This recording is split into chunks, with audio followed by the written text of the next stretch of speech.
This is the Dog Savant Podcast with your host, Brett Endies.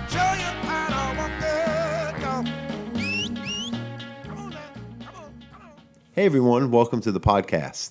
Today we're going to talk about place training.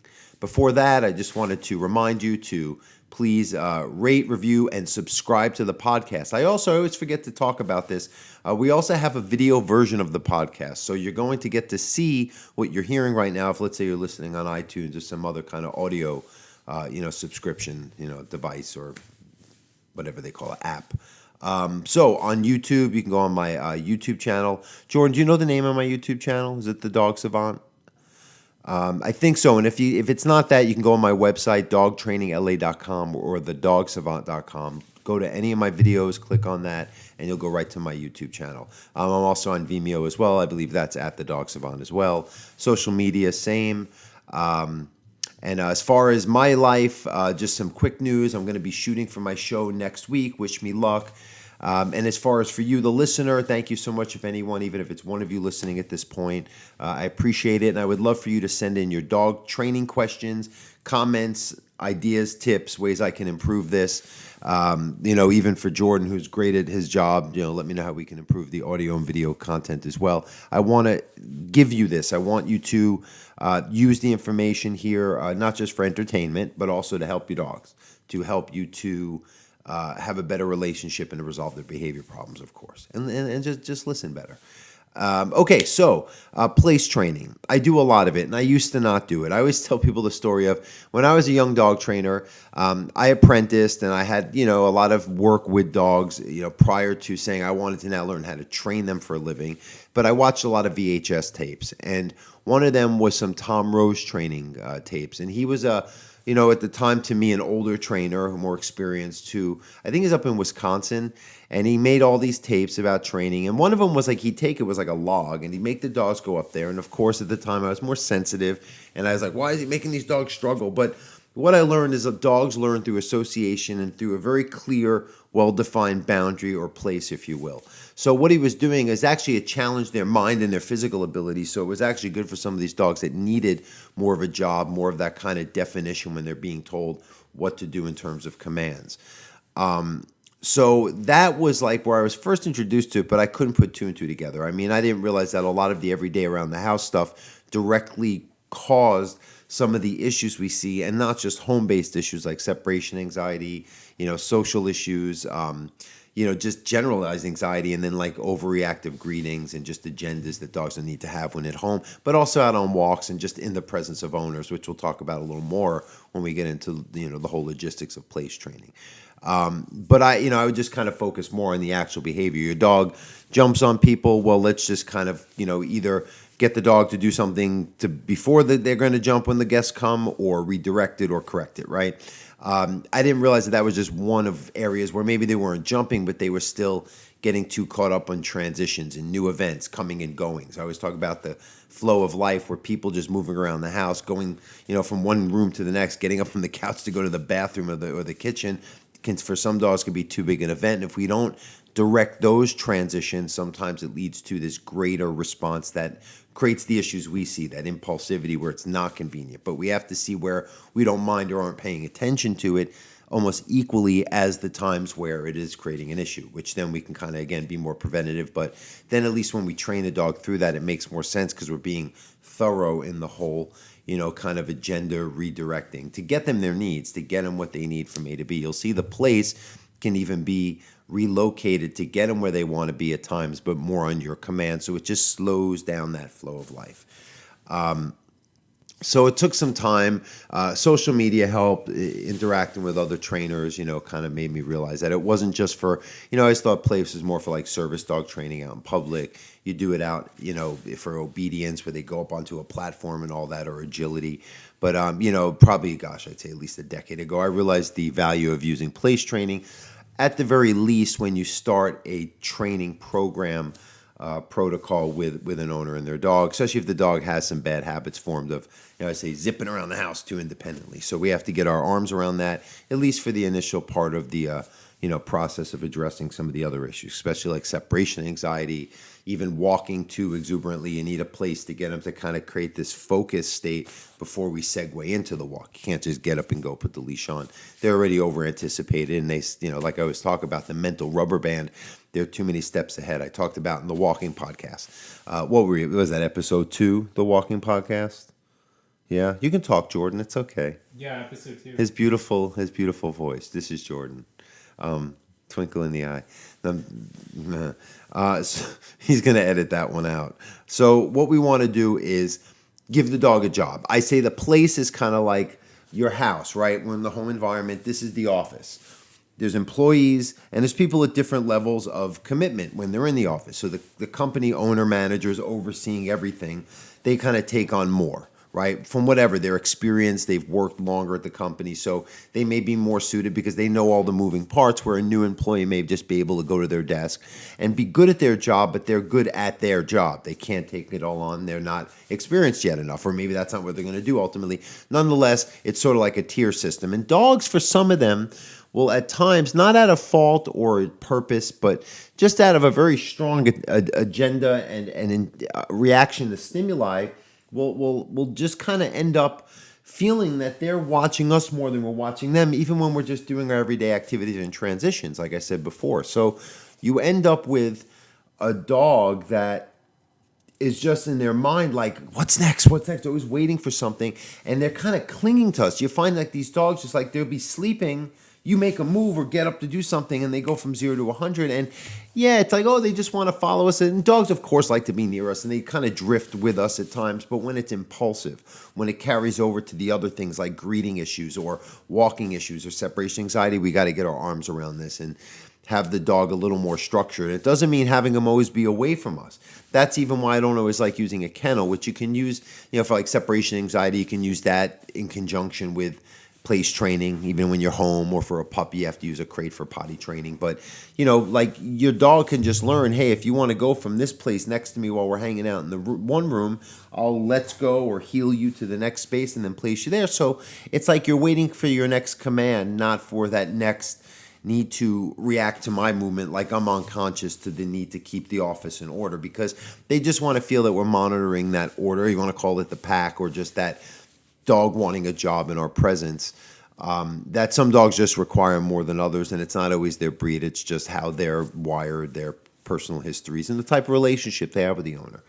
This also creates some boundaries. You don't have to like push a dog off of you if they have a problem jumping up on the couch. You show them when we enter a room where you tend to kind of jump or cling or get too pushy, you're going to go to your place, which can be kind of near me, but it's at arm's length. You're going to lay there, and the command gives it context. That's why it's like, I'm running the office. I have the obligation to tell you your job, and that's why training has to be focus built. So you can't just lay down and get up in a second. It's like lay there and practice focusing longer so you can just decompress instead of cling and react, and then I'll give you attention. So there's your conditioning component where they get the reward for that calmer mindset. You can even give them a treat.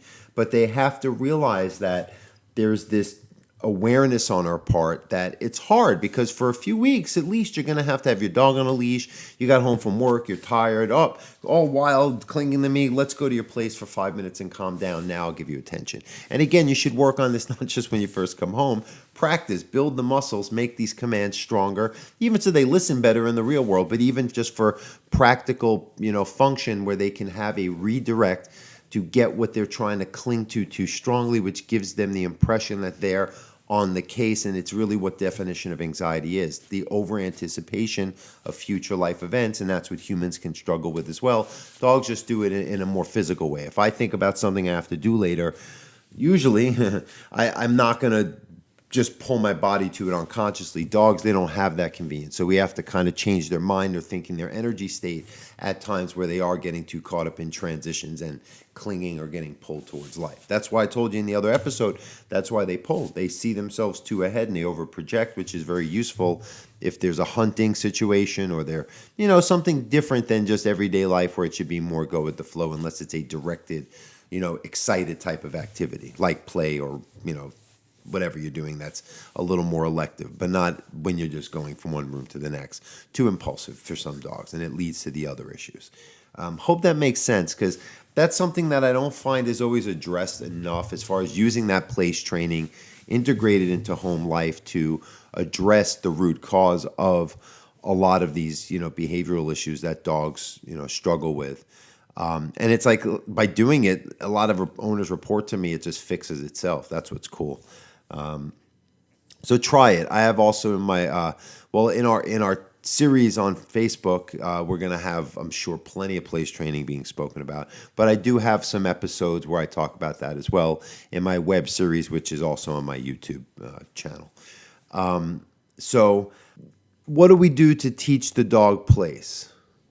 We have to get a good basis of a command. So your dog should know, the concept of sit, the concept of down. And to teach place is pretty basic. It's like how you teach a come command or any kind of trick. It is lure and reward training.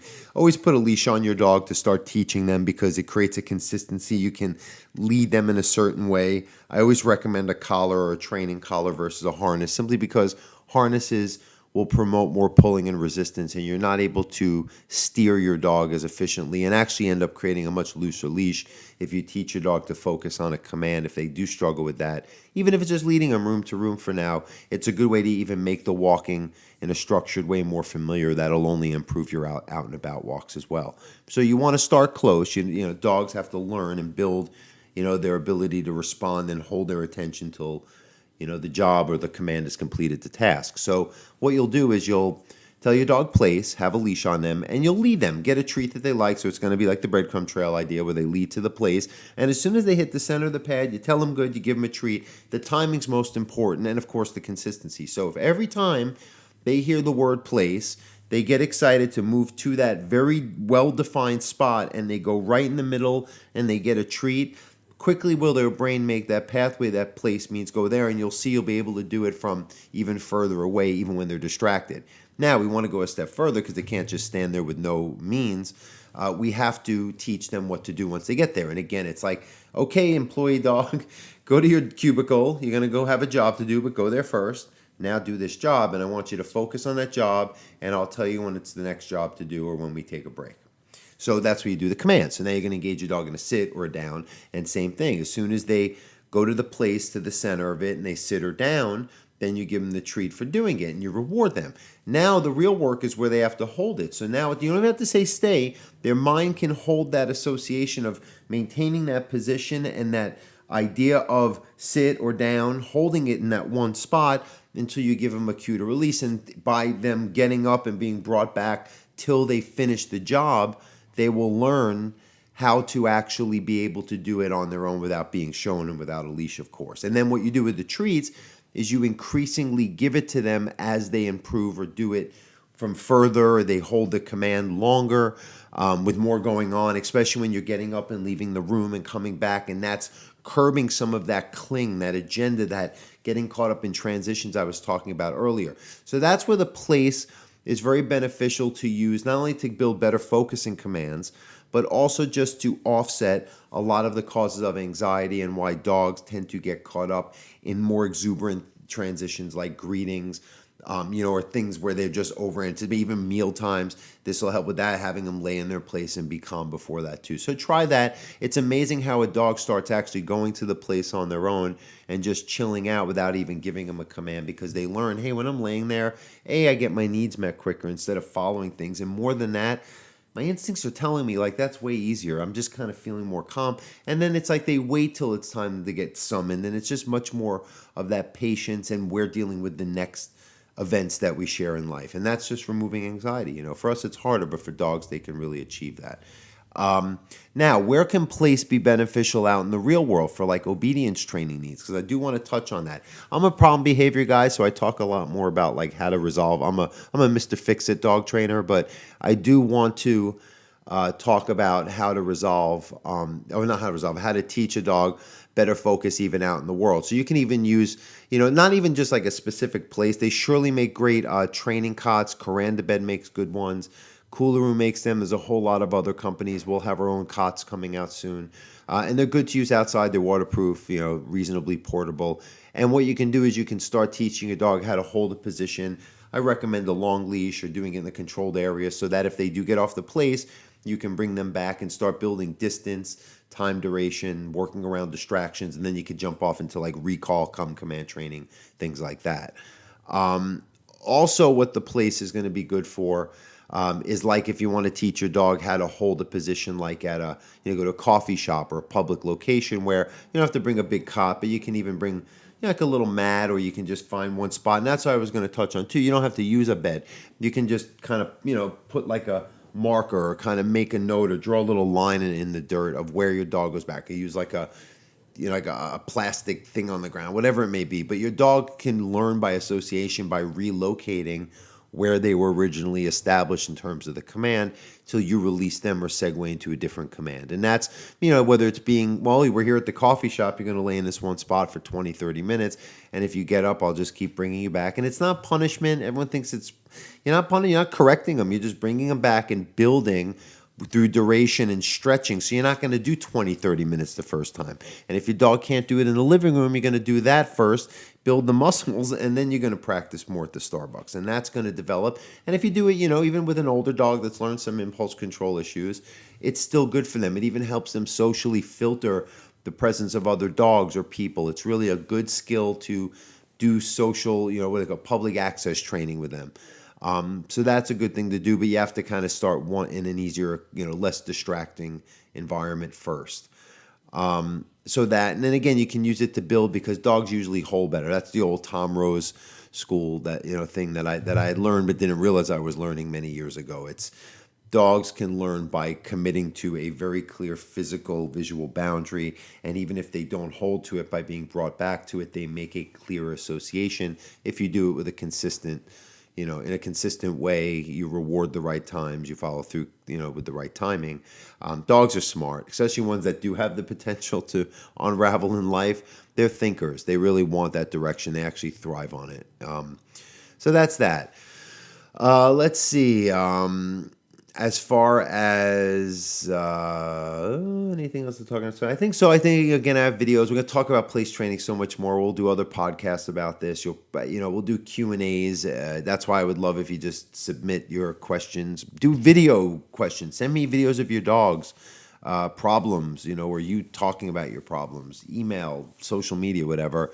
I'll definitely go through them on the air. We're new here. So we haven't really gotten to that yet. So I think we're going to just start developing listeners. Once the show comes out, I'm hoping to get a whole base of listeners, hopefully everyone positive and everyone looking to improve their relationship with their dog. And I think that's it. Is there anything else we should be talking about, Jordan? I always ask Jordan for advice. What do you think, Jordan? I think it's a great episode. You could cover the bases on this one? We'll definitely Thank you. link to the episode 2. Yeah, we'll link because I have the also on my the YouTube channel. We have a visual of kind of what I'm describing here too. So anyway, thank you so much, and train, love, and enjoy your dogs.